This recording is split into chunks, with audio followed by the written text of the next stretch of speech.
Good afternoon, everybody. This is Reverend Sam with Living in Love and Grace.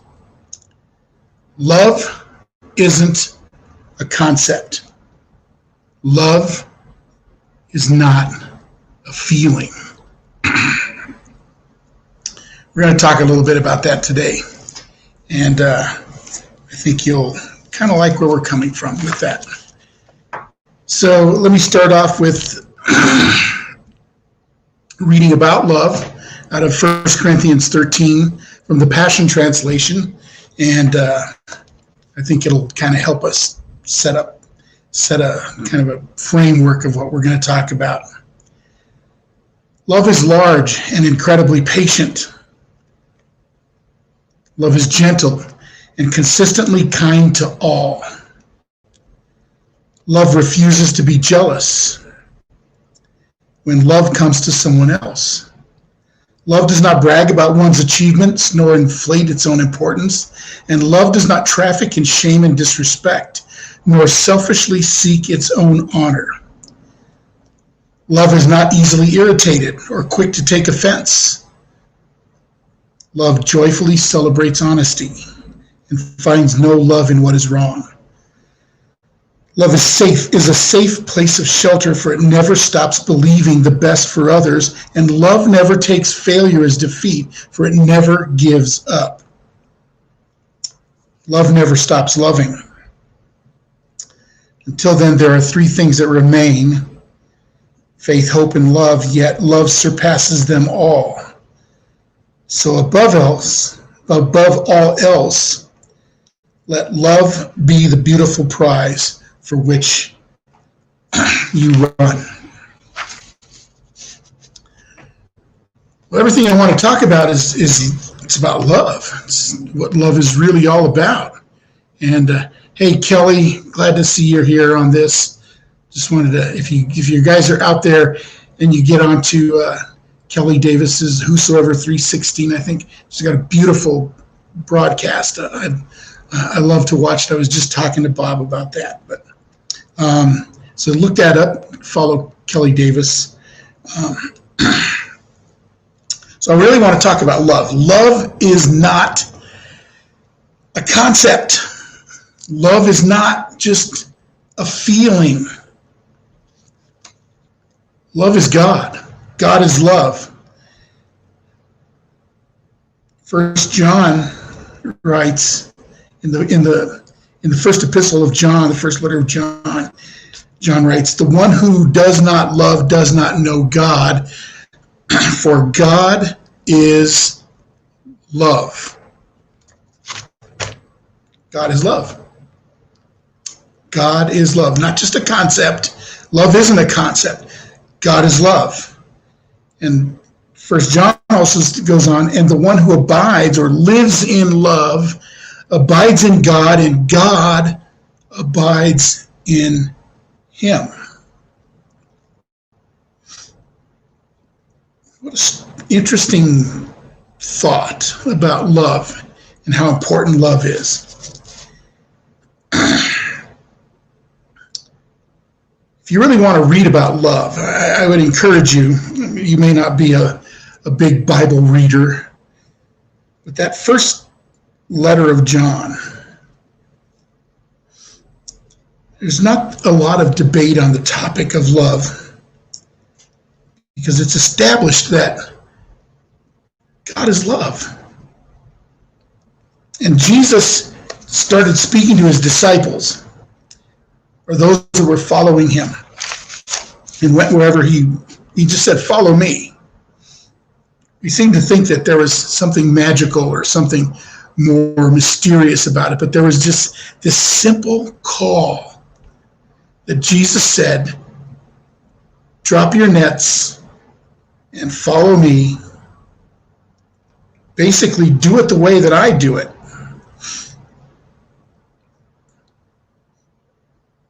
And Jesus gave this very simple command: to love one another. And to love even those who don't love us in return. That's the hardest part. That's the most difficult part. You mean I gotta love the people that don't love me back? Yeah. And he only gave us one option, and that's to love others. That's it, just to love others. I have this, I already put this up there. There's a little iron cross on my wall and a piece of fishing net. And at one of my churches that I was a pastor at, I preached a sermon, and I cut up a piece of net, fishing net, and gave everybody a piece of this net. And the theme, I actually wanted to bring a boat into the sanctuary, but that didn't work. Everybody had a piece of net, and the idea was to drop your nets and follow Jesus. That's the simple command. That's the simple direction that he gave us, to drop our nets and follow me. We can debate love.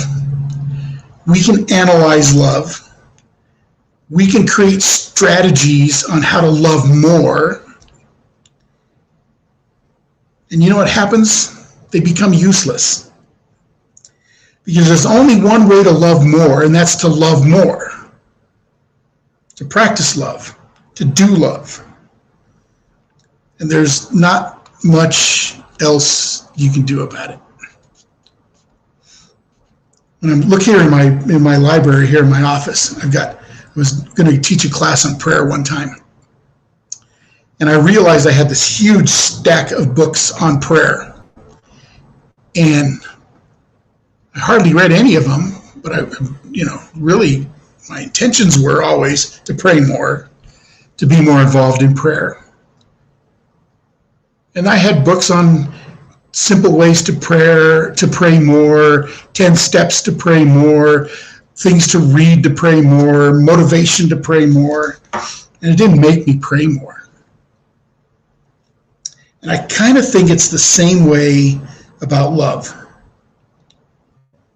Maybe that's why there's not so many debates about love. And there's these little kernels, these little seeds that are planted in Scripture about love. The one who does not love does not know God, for God is love. Little seed. God is love, and the one who abides in love abides in God, because God abides in him. There's something liberating about that. It's not about saying the magical prayer or saying the magical words or all the right things. It's just doing it, just living and abiding and walking in love. So, simple. God is love. This means that the origin of love is God. And apart from God, away from God, separate from God, there is no love. Here's the problem with love, or at least our human concept of love. We think of love in earthly terms, telling somebody that you've met or you've fallen in love with, and we say, I love you. I'm not talking about that kind of love. I'm not talking about an earthly, selfish, conditional love that most of us have grown up with. Have you ever been heartbroken in a relationship or with somebody? That's human love. It can end like that. Boom, it's over. I don't love you anymore. I have couples that come into my office all the time, tell me that. I have couples where I do their wedding and I see this perfect moment where, oh my God, they're so in love. Everything's perfect. The tuxedo's perfect. The wedding is perfect. The vows are perfect. Everybody's beautiful and on their best. And it's perfect love. It's a perfect moment. but it's still conditional. So that's the kind of love that we've grown up with. That's the kind of love we see in the romantic comedies, a conditional love. Everything's got to be just right and just perfect. What I'm talking about here is this ultimate expression of total, complete love. In the Greek, it's agape. It's a love that is unconditional. It's a love that's based on the character and nature of the one who's loving. Not you, not me, but the one who is loving. And not even on the one who receives that love, but on the one who's giving that love. Unconditional love is just such a powerful expression. I don't think we know enough about it because we don't know how to walk in unconditional love.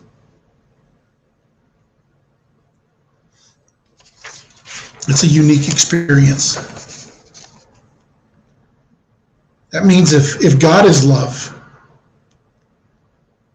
Jesus is love. And that's what we're learning about. Right now we're in this time of Christmas, incarnation. That God loved us so much. He loved you and I so much. He loved human beings so much that he became one of us. Isn't that a beautiful thing? He came, he loved us so much he became one of us. That's the incarnation. See, in Western Christianity, we always focus on the crucifixion, and we always think, God loved us so much that he died for us. And I understand that. But the most beautiful truth is that God loved us so much that he became one of us.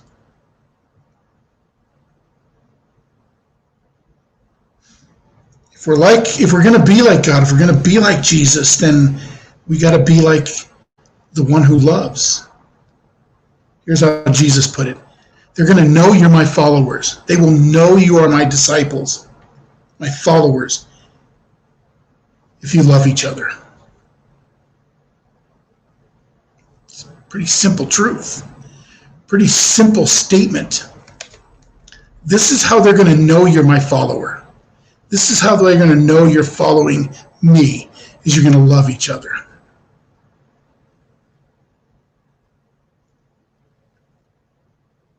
So we love one another. We love God.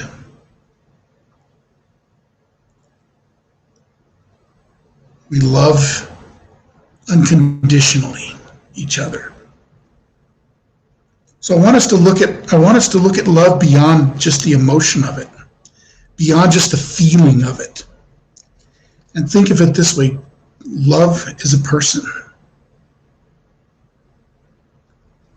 We need to get to know that person. We need to get to know God.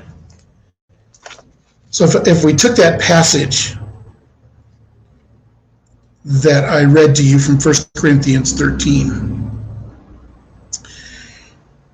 and instead of saying the word love, we said God.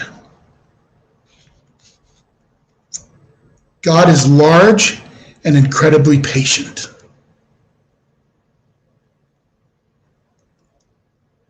God is gentle and consistently kind to everyone. God refuses to be jealous even when blessings come to other people.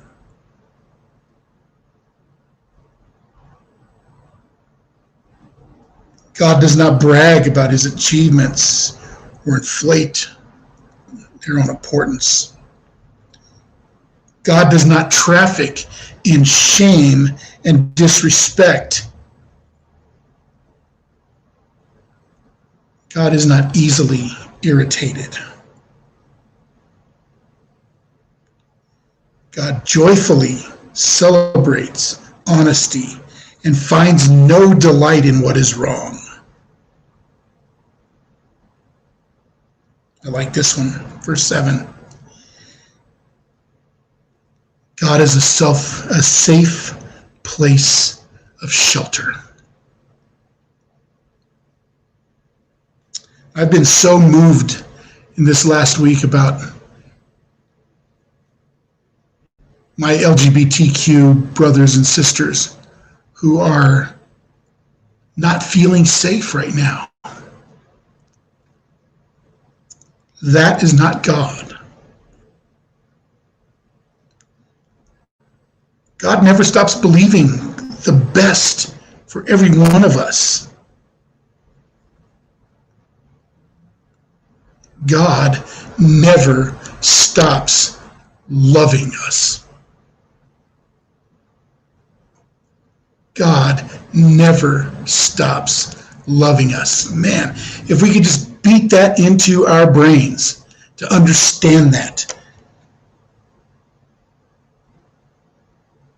God never stops loving us. God never stops wanting the best for us. But we're so surrounded by conditional love. It says if you don't measure up, if you don't look like we think you should look, if you don't believe the way we believe. I can honestly say this. This is a hard one. This is a hard pill to swallow. I have met people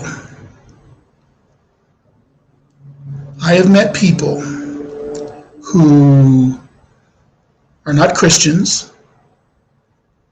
They are of other religions,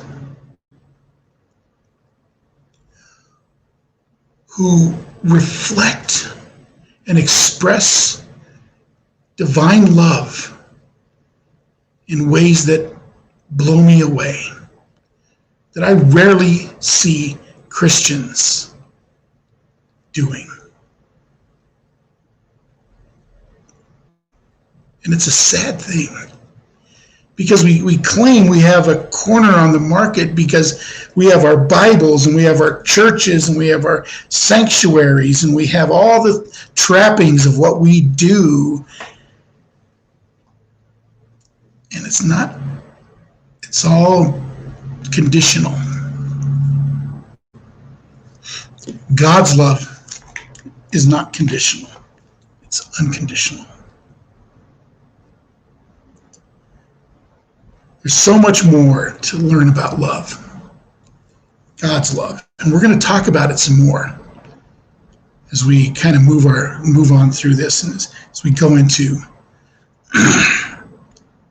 this Christmas season. I read something yesterday from some preacher that said that God came in the form of a baby to a manger,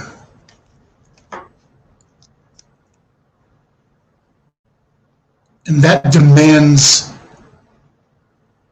my obedience. That bothered me. Still bothers me till right now. I don't get it. God never came in the form of this baby in a manger demanding our obedience. He came and he was worshipped because this baby expressed God's love to humanity.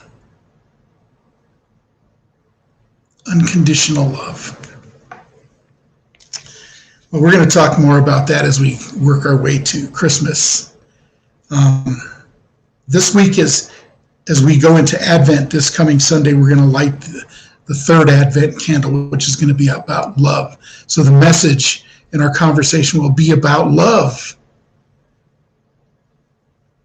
Man, if I could just find a way for you and I to just receive that divine love in our hearts,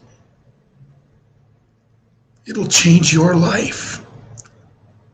It'll change my life. It has. Well, I'm going to leave it there because I don't want to go too long today.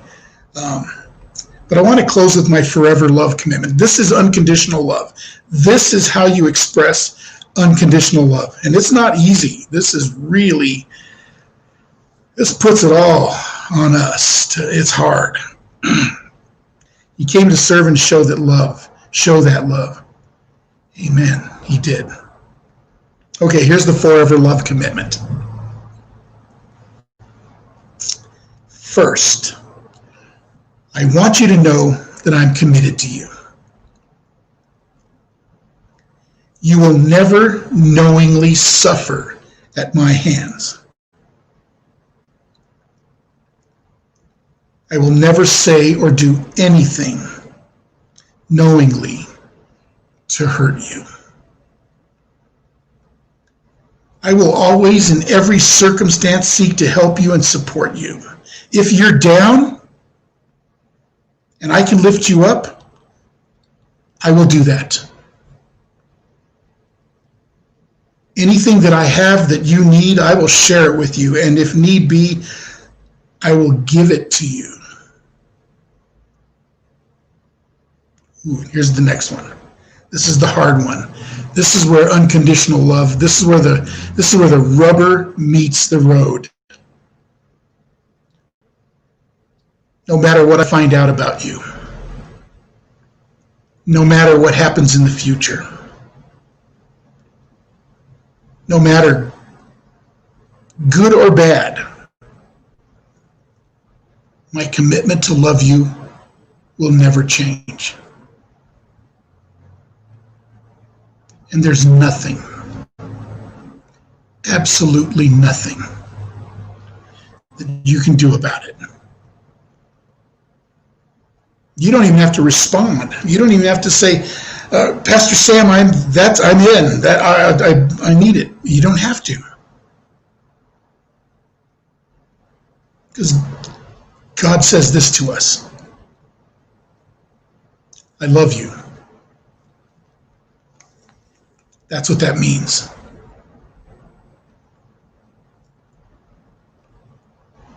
So many people feel unloved, uncared for. Some people have been a part of religious communities and churches and walk away feeling empty and feeling unloved. They prayed, they meditated, somebody preached, they read Holy Scripture, they did all the right things, they sang the perfect songs, they said the perfect prayers, and they walk away feeling unloved.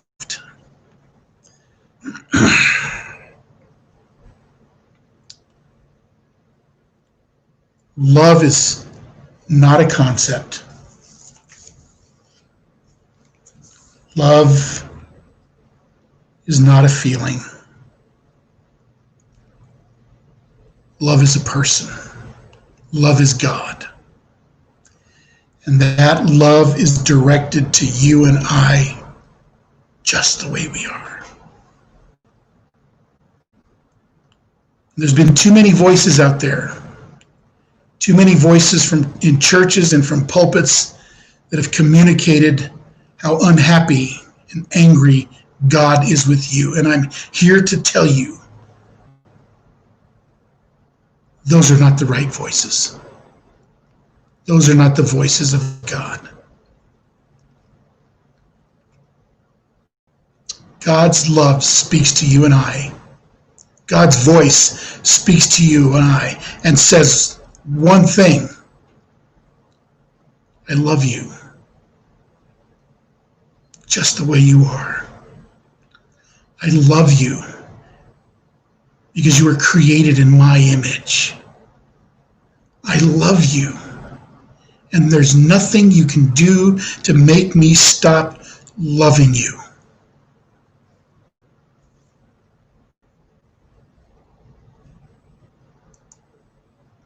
Now, go and love one another. Go and love one another. This is how people will know that you are my followers, because you love one another. So I heard a preacher today on some channel, I don't even know what it was, talking about how to create disciples. He was going to lead everybody through this 90-day Bible study. I've been a pastor for 38 years. There's nothing I haven't done to try to get people to be better followers or better disciples.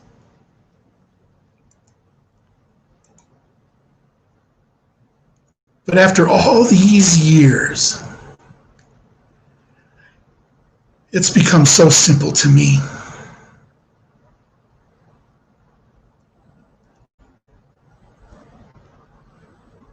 Follow me. Follow me. That simple command to drop your nets, follow him, and love one another. Simple. I don't know how to communicate it any simpler than that. So I'm going to keep trying. I'm going to keep trying to point us to love. People are going to fail you. You're going to fail people. But we're not going to stop loving one another. This is how people will know you are my followers. Forget that fancy word, disciple. Just be a follower. And love one another. So that's my word. Kelly, thank you for being here with me today. You're a blessing. And I like how you say showing up for duty. That's what it is. It's not a duty. It's a privilege to be on here. It keeps me going from day to day. So thank you. So that's my challenge today. Let's love. Love one another. For God is love. So this is Reverend Sam from Amazing Love Sanctuary here in Arvada, Colorado. My little blog or vlog, whatever it is, living in love and grace. I'll try to get on here tomorrow and share some more with you. There's more going on here. Kelly has some stuff. Bob has some stuff. Dave and Sarah. Oh man, there's so many people that are wonderful that want to help us, push us along in the right direction. So God bless you all. I hope you have an amazing, wonderful day. See you tomorrow.